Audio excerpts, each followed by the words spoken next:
हनुमान जी का तारा को समझाना। तारा को आकाश से टूटकर गिरी हुई तारका के समान पृथ्वी पर पड़ी देख वानर युद्धपति हनुमान ने धीरे धीरे समझाना आरंभ किया। देवी जीव के द्वारा गुण बुद्धि से अथवा दोष बुद्धि से किए हुए जो अपने कर्म है वे ही सुख दुख स्वरूप फल की प्राप्ति कराने वाले होते हैं। परलोक में जाकर प्रत्येक जीव शांत भाव से रहकर अपने शुभ और अशुभ सभी कर्मों का फल भोगता है। तुम स्वयं शोचनीय हो, फिर दूसरे किसको शोचनीय समझकर शोक कर रही हो। स्वयं दीन होकर दूसरे किस दीन पर दया करती हो। पानी के बुलबुले के समान इस शरीर में रहकर कौन जीव किस जीव के लिए शोचनीय है। तुम्हारे पुत्र कुमार अंगद जीवित हैं। अब तुम्हें इन्हीं की ओर देखना चाहिए और इनके लिए भविष्य में जो उन्नति के साधक श्रेष्ठ कार्य हो उनका विचार करना चाहिए। देवी तुम विदुषी हो अतः जानते ही हो कि प्राणियों के जन्म और मृत्यु का कोई निश्चित समय नहीं है। इसलिए परलोक के लिए सुखद कर्म ही करना चाहिए। अधिक रोना धोना आदि जो लौकिक कर्म व्यवहार है उसे नहीं करना चाहिए।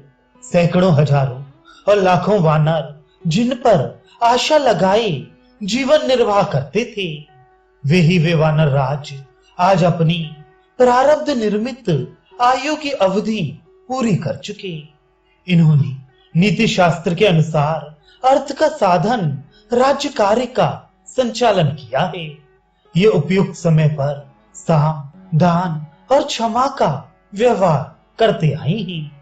अतः धर्मानुसार प्राप्त होने वाले लोक में गए हैं। इनके लिए तुम्हें शोक नहीं करना चाहिए। सती साध्वी देवी ये सभी श्रेष्ठ वानर ये तुम्हारे पुत्र अंगद तथा वानर और भालुओं का ये राज्य सब तुमसे ही सनात है। तुम ही इन सब की स्वामी हो।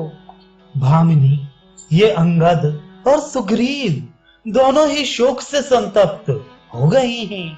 तुम इन्हें भावी कार्य के लिए प्रेरित करो। तुम्हारे अधीन रहकर अंगद इस पृथ्वी का शासन करे। शास्त्र में संतान होने का जो प्रयोजन बतलाया गया है तथा इस समय राजा वाली के पारलौकिक कल्याण के लिए जो कुछ कर्तव्य है वही करो। यही समय की निश्चित प्रेरणा है। वानर राज का अंत्येष्टि संस्कार और कुमार अंगद का राज्याभिषेक किया जाए। बेटी को राज सिंहासन पर बैठा देखकर तुम्हें शांति मिलेगी। तारा अपने स्वामी के विरह शोक से पीड़ित थी। वह उपर्युक्त वचन सुनकर सामने खड़े हुए हनुमान जी से बोली, अंगद के समान 100 पुत्र एक और मरे होने पर भी इस वीरवर स्वामी का आलिंगन करके सती होना दूसरी ओर।